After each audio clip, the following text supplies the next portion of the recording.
আসসালামু আলাইকুম, welcome back to বোলাপ test.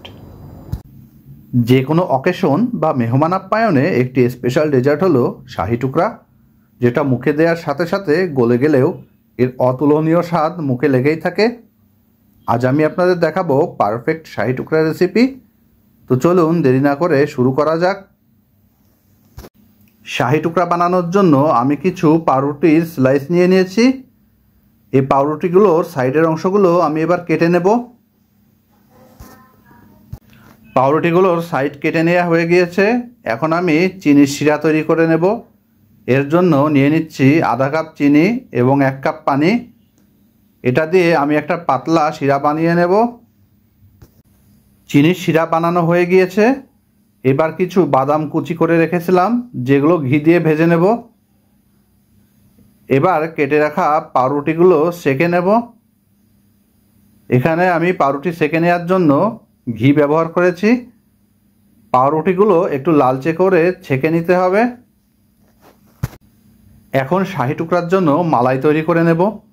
এর জন্য নিয়ে নিয়েছি 750 ml দুধ, 1/3 কাপ গুঁড়া দুধ, 2 টেবিল চামচ কনডেন্সড মিল্ক, 2 টেবিল চামচ চিনি। আপনারা স্বাদ অনুযায়ী চিনি বাড়িয়ে বা কমিয়ে নিতে পারেন। শাহি টুকরার মালাই ঘন করার জন্য আমি এখানে 1 চা চামচ কাস্টার্ড পাউডার ব্যবহার করেছি। এটা অপশনাল, আপনারা চাইলে স্কিপ করতে পারেন। দুধ ঘন হয়ে এলে এর ভেতরে দিয়ে দিচ্ছি আগে থেকে ভেজে রাখা বাদাম কুচি।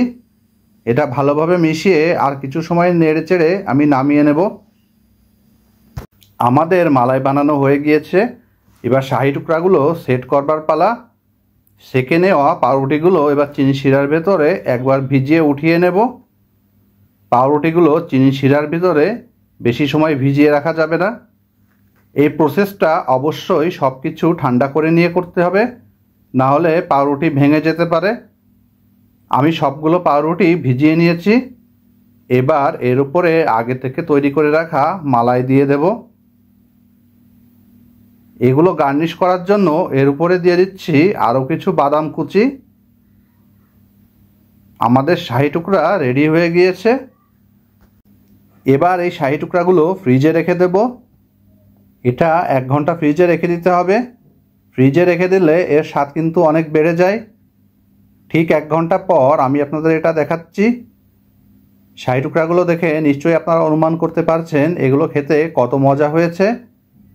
এই শাহি টুকরাগুলো খেতে এতই সুস্বাদু যে এটা তৈরি করে আপনি যাকে খাওয়াবেন সেই আপনার প্রশংসা করবে। আজ আমি আপনাদের খুব সহজে শাহি টুকরা বানিয়ে দেখিয়েছি। এই রেসিপিটি স্টেপ বাই স্টেপ ফলো করে আপনারাও বানিয়ে নিতে পারবেন মজাদার এই ডেজার্টটি। এরকম আরও অনেক সুন্দর সুন্দর রেসিপি পেতে পেজটিকে ফলো দিয়ে আমাদের সাথেই থাকুন। আজকের রেসিপি কেমন লেগেছে কমেন্টে জানাতে কিন্তু ভুলবেন না। রেসিপিটি ভালো লাগলে অবশ্যই একটি লাইক এবং শেয়ার করবেন। খুব শীঘ্রই ফিরছি নতুন কোনো রেসিপি নিয়ে। আশা করি সে সময়টুকু ভালো থাকবেন, সুস্থ থাকবেন। আজকের মতো এখানেই শেষ করছি। বোলাপ টেস্টের পক্ষ থেকে সকলকে অসংখ্য ধন্যবাদ।